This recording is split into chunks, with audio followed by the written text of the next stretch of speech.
Good morning, good evening, whoever you are, wherever you are, whatever you might be doing. We wish to welcome you to the Silverlight Show. The Silverlight shines to illuminate that which lies hidden in darkness. For those of you tuning in today, we welcome you in.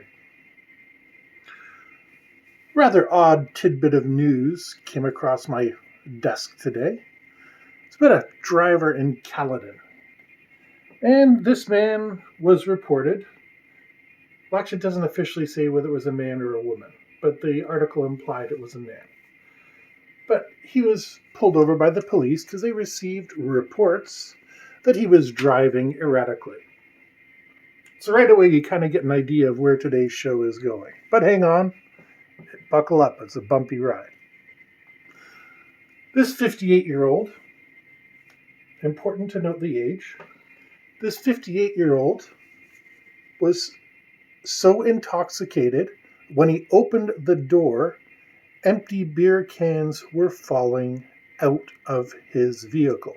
This is all recorded on the CTV website. So if you want to go look it up, it's not hard. Silverlight doesn't make stuff up. He just finds it and interprets it. When they did the blow test, it turns out he blew 3 times over the legal limit. But let me put this into perspective for you.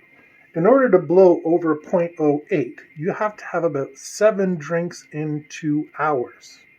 So that means this man had 24 drinks in around 2 hours to get his alcohol level that high. That is impressive. Even for young university Silverlight going off to the pub, 21 drinks in 2 hours is a serious issue. Now, to add to this, he also had marijuana within reach. Keep in mind, if you're listening from outside Ontario or Canada, marijuana is legal here. But drinking and driving with marijuana, that is a dangerous mix, especially in the quantities that they are describing. Now, the reason I bring this up is this man is 58 years old. He's a bit older than me, but we both went through the same things. In the 80s and 90s, where MAD, Mothers Against Drunk Driving, were out everywhere showing everybody the dangers of drinking and driving. I've said it before, I will say it again. Got no problem with you going out to dinner with friends and having a glass of wine or a couple of beers to watch the game. Keep in mind that's 2 beers over 3 hours. And I would even say that is pushing the line a little bit. But this man literally drank a case of these cans, had marijuana, and then went driving. Now, the funny part is, okay, for those of you not familiar with the geography of Toronto, give me a second, I'll get around to explaining this. He was in Caledon going west. He's a resident of Oshawa, which is the exact opposite side of Toronto, to the east. So I didn't know what the plan was there. He drank so much that he thought if he drove far enough, he'd go around the world and wind up back in his hometown. How did he get to Caledon in the first place? And what was the end goal of him driving? It just does not make any sense. Now, do I believe this incident was real? Sadly, yes. And I want to illustrate this case because this is exactly the type of person I keep talking about. And I haven't really had a case to point at yet. But this 58-year-old man who went through the same don't drink and drive programs we did, the same commercials, public service announcements, all that sort of thing. He had the exact same thing, has already had his license suspended 2 times prior this year for drinking and driving. Here we go. These are the 10% of completely unrepentant criminals. And I don't really have a lot of money at the present time, but I'll wager every single penny that I have, this guy's probably going to do it again. Unless somebody takes his car keys or his car or whatever. And the sad part is, people who are into this lifestyle get astonishingly clever. Sure, we can impound his car, we can take away his keys, we can do all those things, but I'll almost bet he has a wife, a daughter, a son, friend, relative. He says, "Can I borrow your car?" Sure. And they'll do the exact same thing. The funny part is, people with addictions use their brains quite a lot, but just for the wrong things.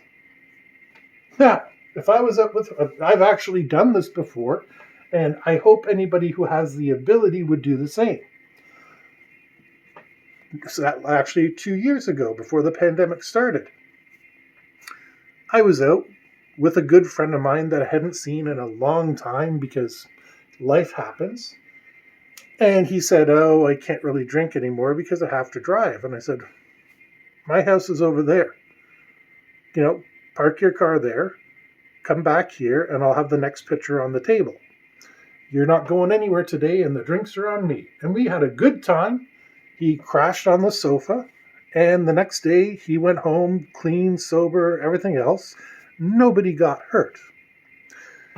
If you can afford to drink that much, even with its cans or whatever, there's places for you to stay. Anything whatsoever is better than getting on the road.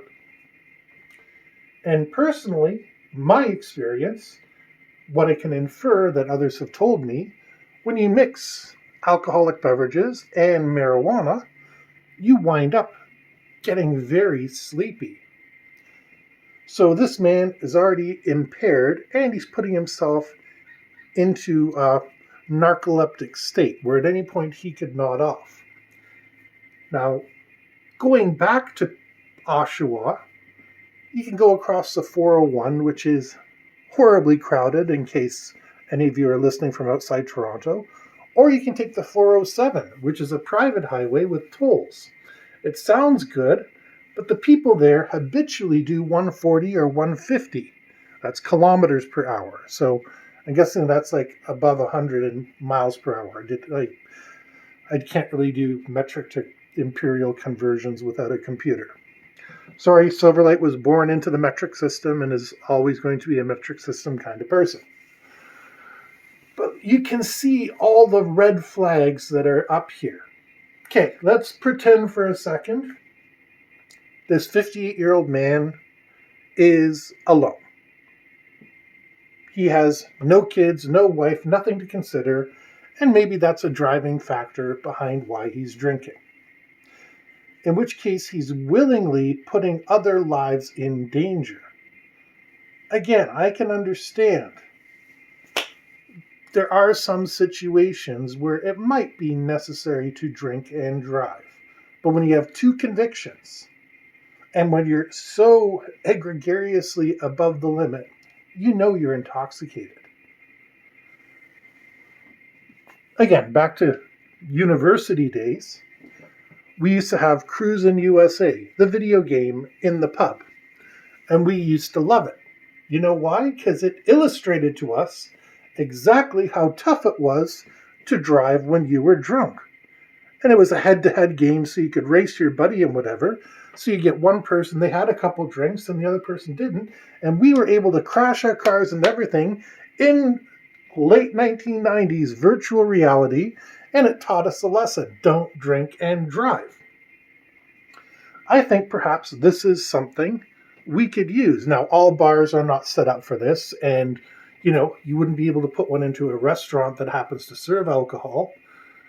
But I think it's a fantastic idea to start educating people at the college campuses, at the universities.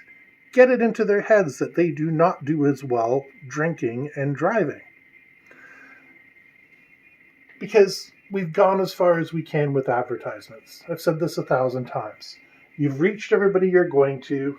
I wouldn't say stop the public service announcements because there's always a new generation coming up. And we don't want anybody to say, well, I didn't know. But there are just so many people that daily destroy themselves in stupid, preventable accidents. And this was an accident that got prevented. Maybe the 58-year-old guy makes it home. Maybe he has a wife and kids there. We don't know either way. And they would say, hey, you're an idiot. We don't know what could have happened. But the fact is, the police stopped it from happening. As a matter of fact, the police have stopped it 3 times. And there's going to be a 4th. We're getting into the holiday season. I have had problems with the ride program in the past because I think it's a little bit of a relic. But I have never once condoned any sort of intoxicated driving.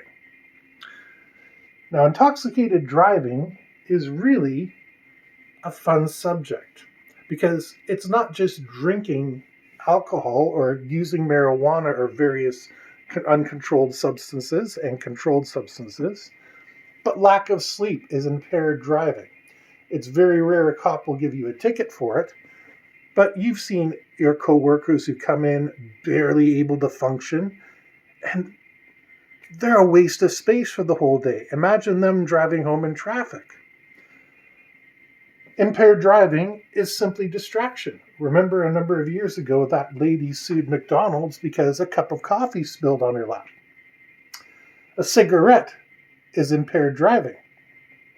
A friend of mine destroyed his car because he lit over to light his cigarette. You know, the little cigarette lighter things. This is in the 90s again.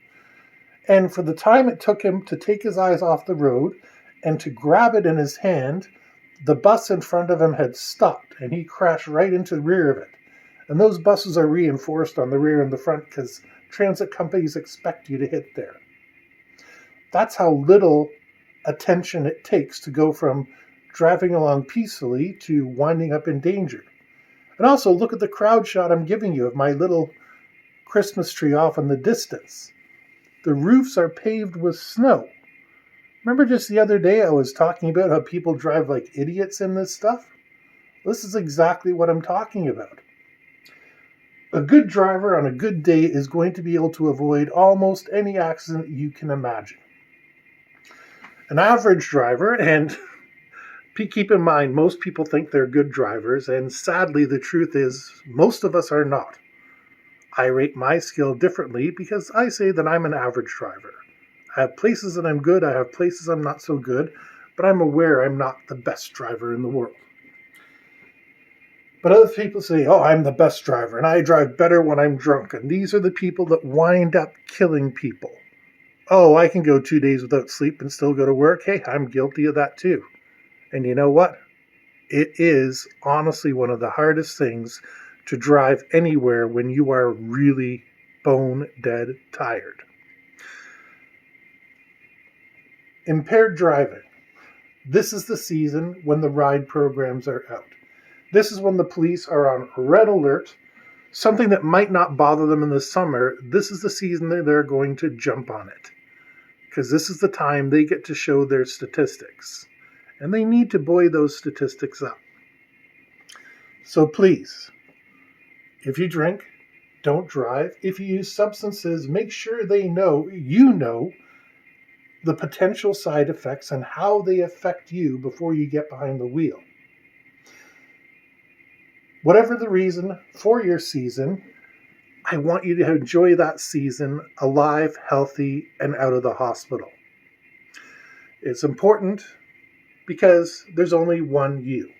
And whether you're single and you think you're alone in the world, and you're probably not, you probably are loved by more people than you know, or if you have a big family, you have a responsibility to them. This is the responsibility not many people talk about. You have a responsibility to the people around you, the people that care about you that you don't know about. Maybe it's a coworker. Maybe it's a friend. Maybe it's a cashier who just happens to enjoy the way that you speak to them. There's people that will miss you when you are gone, no matter how alone you are. So you owe it to them to spare them the grief and the suffering, especially in family and close friends and stuff like that. You owe them not to make their lives worse. Drink responsibly, use your substances responsibly, and don't become a statistic. Speaking of statistics, Silverlight has just released his latest book, an expose on family services and child support, how they fail the most vulnerable. It's available on Amazon, both as an ebook and as a paperback. There'll be a link in the description. We hope you check it out because we don't make any income. We don't make any income from this show. One of the things Silverlight believes in is if you have money and I have something, we exchange it, you get something for your money. So the books are the way that we get our compensation.